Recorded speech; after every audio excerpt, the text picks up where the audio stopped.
Good morning and welcome to the Messy Cook. Happy Thanksgiving weekend here in Canada. Today we are making cranberry sauce. So I've bought 3 bags of cranberries. You can see here. I'm putting them in some water just to, make sure they're nice and clean. Just some lukewarm water.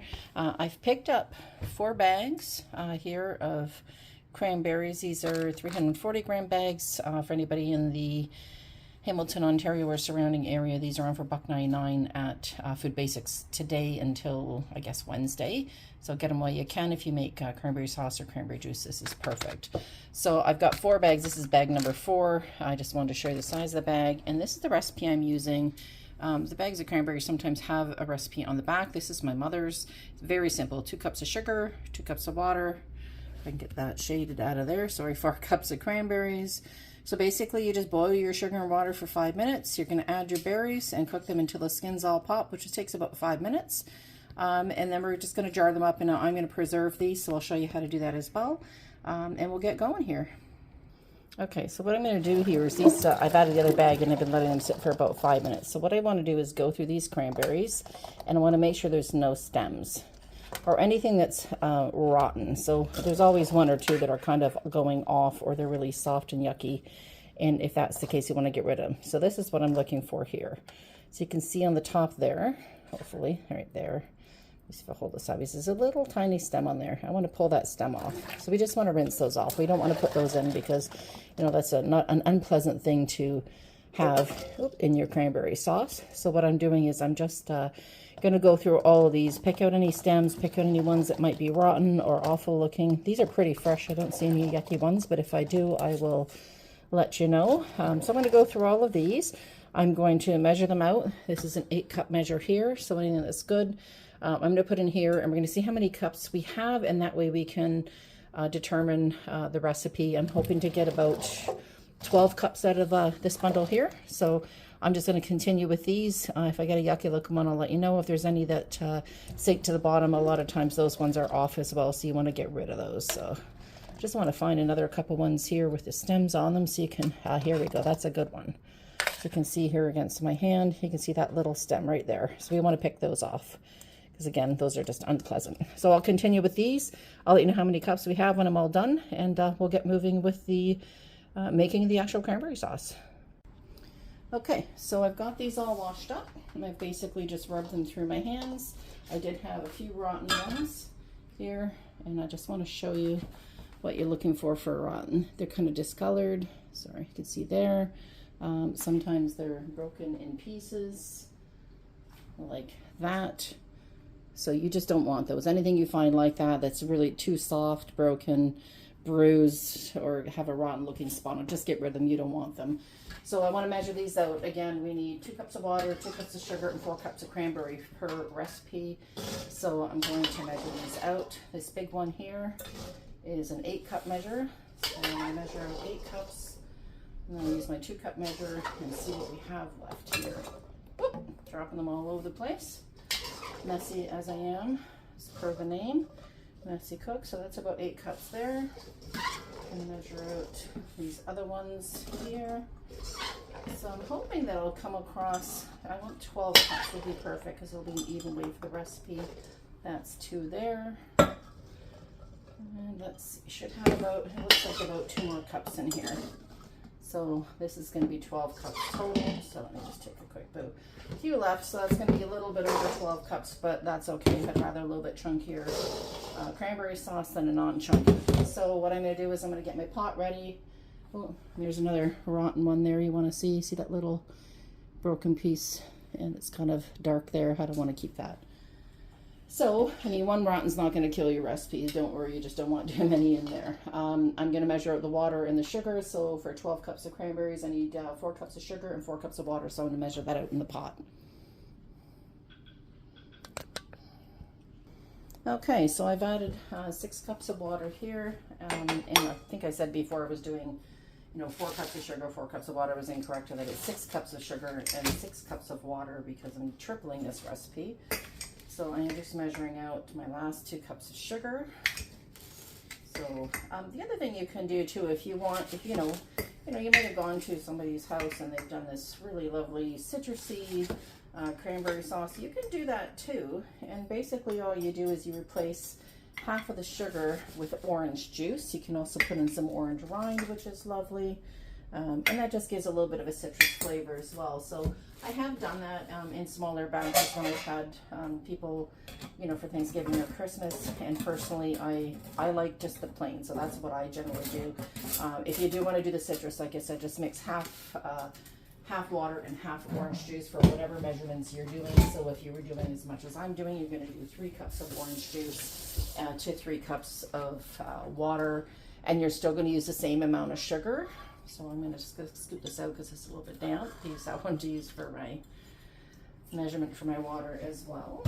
So I'm going to move this over to the stove and we're going to get cooking. Okay, so because I'm going to be preserving these, I've got a big pot of water on here because we're going to have to water bath these afterwards. Cranberries are actually a high acid fruit, so you can just water bath them like tomatoes or any other high acid fruit or vegetable. I put this isn't hot yet, but I put this little thing in the bottom because you do need a barrier. If you don't have like a little plate like that or the rack that you want to put in, you can also just put like a cloth or a tea towel in there. So I've got my water and sugar here. I'm going to bring over my cranberries and sorry about the camera work there. Let's get this going here. We'll get these cranberries. Actually, won't bring the cranberries over yet because I gotta get the water going. So we're gonna turn that on high.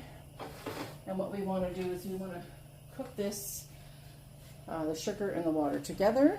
We're going to cook until we dissolve the sugar. And of course, it's not going to be dissolved until this heats up pretty good. Now, I use cold water. You can use hot water if you want. I just use cold water from the filter from my fridge. So I have nice filtered clean water. And you can just use good old-fashioned tap water as well. Now, if you were doing the half orange juice, half water, because you want a little citrusy, if you want any rind in there as well, you can just make sure you wash your oranges before you juice them, and just grate the rind off of it, and then 1 or 2 oranges would probably do for this. And you're going to put that in at this point to cook that rind down, because otherwise it's going to be a little bit hard, and that's not a very nice mouthfeel. So I'm going to continue to cook this until the sugar dissolves. It comes to a boil, and then I'm going to boil that water and sugar for exactly 5 minutes. I'll put my timer on. I'll get you back when we get to the point where that water is coming to the rolling boil looking for before the 5-minute timer. And I'm going to put a lid on this here and get that water going because we want to have that prepped for when I water bath can this. So we'll come back in a few minutes.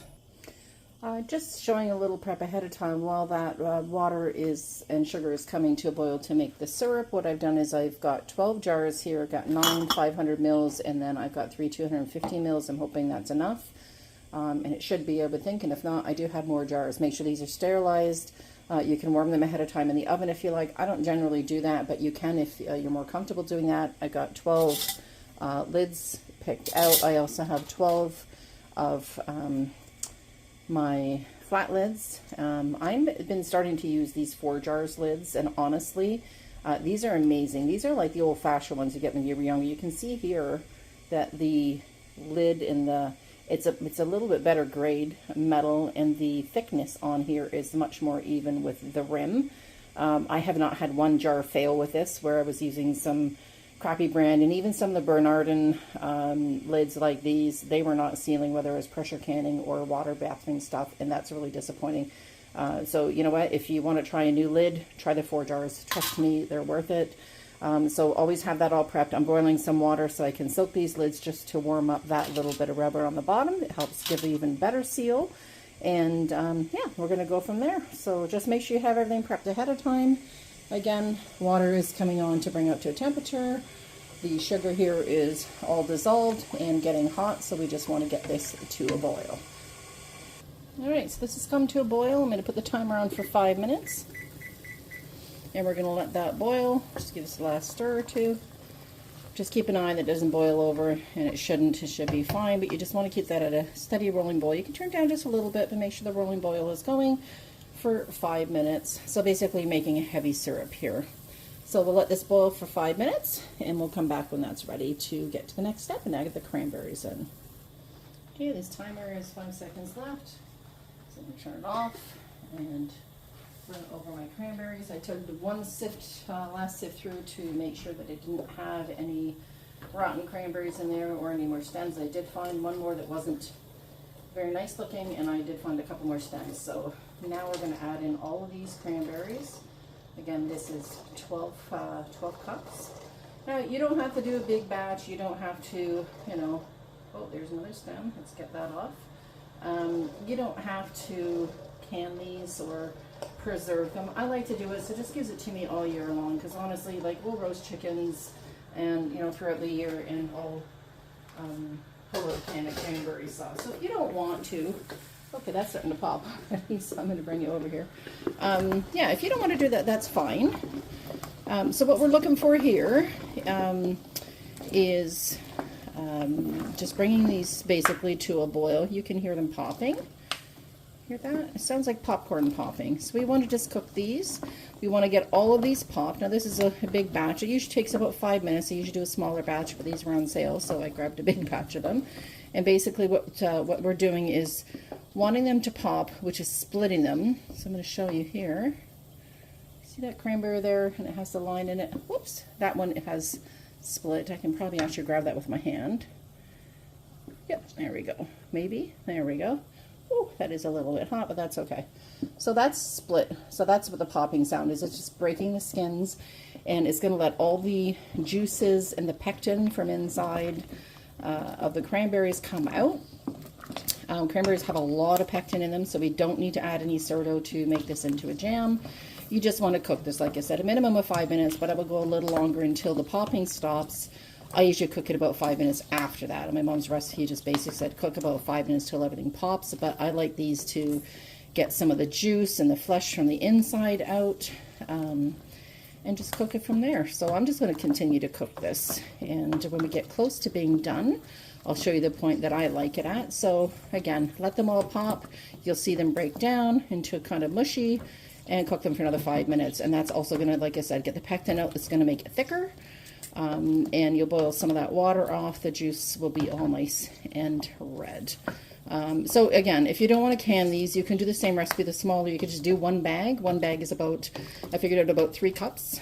And you can just add 1.5 cups of sugar and 1.5 cups of water. Bring those to a boil, add those cranberries, and make a small batch. You can keep them in a container depending on how many people you're having. You can also put them in a jar when you're done if you don't want to go through the water bath method of doing them here in the water bath. You can certainly do that, and you can keep it in the fridge for a couple of months. All right, so I'm going to continue to cook these, and we'll come back when we get to almost done. As I continue on here, I just wanted to mention that if you like cranberry jelly over cranberry sauce because you don't like the pieces of cranberry in there, you can cook this down to the same point, or maybe even a little bit longer that I'm going to. When you're done, I would take a potato masher, squish them all down, cook them for a couple more minutes, and then you want to strain it all through a cheesecloth and get all of that pulp out, and just strain out all the juice. And that in itself should be enough. There should be enough pectin in there that should gel up the sauce, and you can have a cranberry jelly. So it's basically the same system. All right, I'm just going to keep cooking here, and we'll come back in a few minutes. Okay, so these have been cooking probably about 5 minutes, and they're still boiling. Now most of them have popped.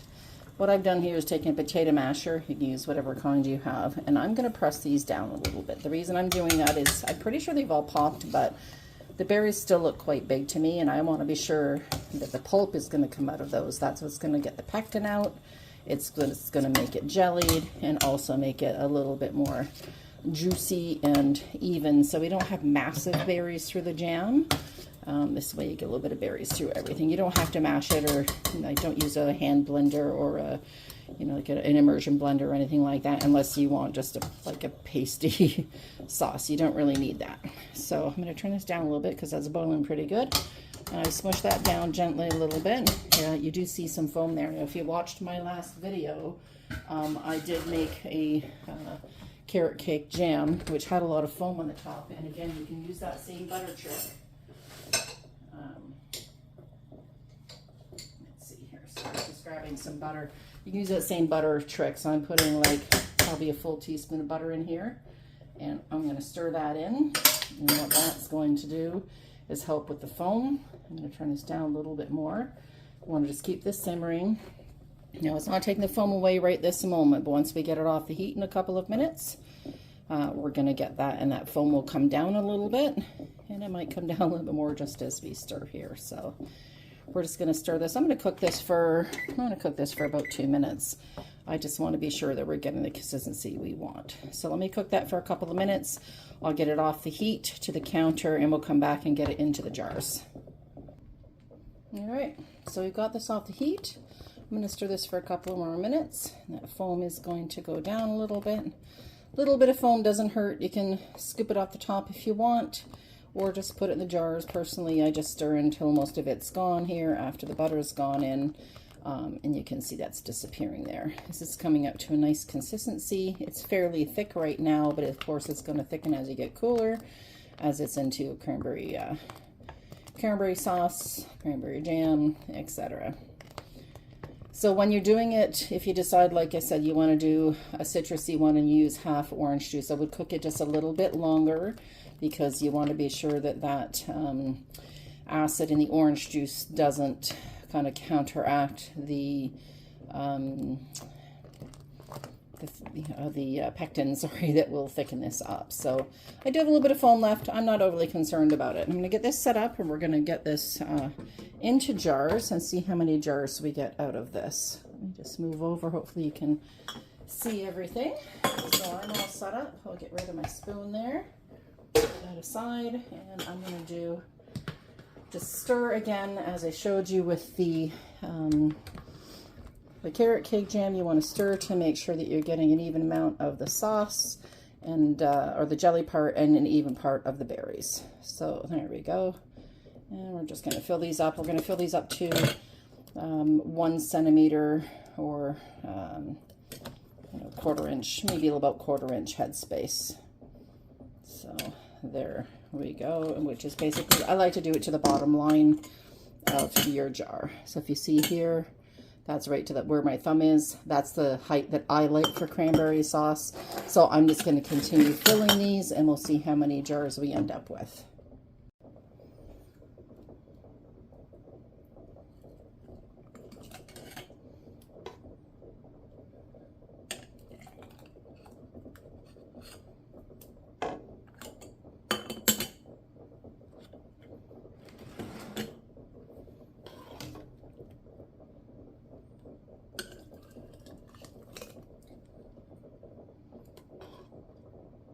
Okay, so I ended up with 7 500 milliliter jars, not as many as I thought I would get, but that's fine. So I've taken, they're very hot, so be careful. I'm taking a clean cloth and wiping the rims like I always do. Little on the inside, little on the outside, to make sure there is absolutely no cranberry sauce on there, because that will stop the seal on your lids. And again, in this case, I'm doing a little bit on the inside as well. So you can see here that I actually have a decent amount that's coming off. So you just want to do all of these jars, wipe those rims, and then we're going to add the lids and the rings. 2 more to go. Then we're going to get them in the water bath. Now, if you decide you don't want to can these and have them preserved for, these will last you probably 2 or 3 years at least, if not more, on your fridge if you do it correctly. If you don't want to do that and you just want to excuse me, I lost my little thingy here. If you just want to just have them and put them in the fridge, like I said, you can just do a small batch, which will make you about 2 of these jars, or you can use it'll probably make about 4 of the 250 milliliter jars. So I'm going to continue with these, get them on. We just want center your lid, make sure your rim is clean, and we want to just finger tight, not wrenched. Okay, so we're going to continue to do these, and we'll get them into the pot. Okay, so I've got the 7 jars here. We're going to get these in the pot. So the water is boiling here, so hot product, hot water. So that's basically what you want. If you put cold water in and put these hot jars of cranberry sauce in there, those jars are probably going to crack from a thermal shock, and it's going to break the jars, and you've just wasted all that money and time making this, and it's just a loss. So remember, hot product, hot water, cold product, if you start with cold product, you're going to start with cold water. Okay, so we're going to get these in here. We want these to be covering at the top, and they're just about there. Hope this last jar will do that. If not, I'll add some more hot water to this. Okay, not quite. So I'm going to add some hot water to this here, and we want to cover the lid so we get a proper seal. So I'm going to get that water going. We're going to keep this going for the moment, and I'll pour some water, some more water in there. All right, so I filled these up to the top. You can see the water is actually covering the jars itself. It's hard to see here, but it is actually covering, you can see. So you want to make sure they're covered by about 1 centimeter or more. We're going to bring this to a boil. Once it comes to a full boil, we're going to bath them or water bath them and boil them for 10 minutes. We're going to turn off the heat, leave them for 5, and take them out, and then they're done. The lids should pop down, seal everything, and you have cranberry sauce. So I'm going to let this go, and I'll show you when we're at the end product. 10 minutes from this point.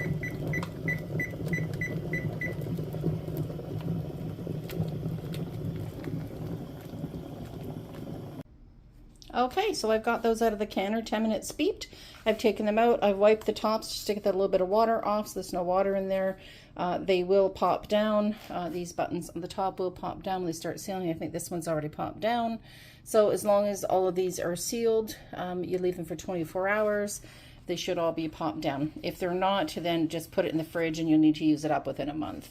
So I've got 7 jars out of this recipe. These are still really hot, so I'm going to lift this up with a napkin, and that's what we've got. So I've got 7 jars of beautiful cranberry sauce, and I always date everything with the date that I've made it as well as what's inside, because I do make a lot of things and I don't want to confuse this down the road with something like, you know, cherry jam or strawberry jam. So happy Thanksgiving to you and your family from us here in Canada.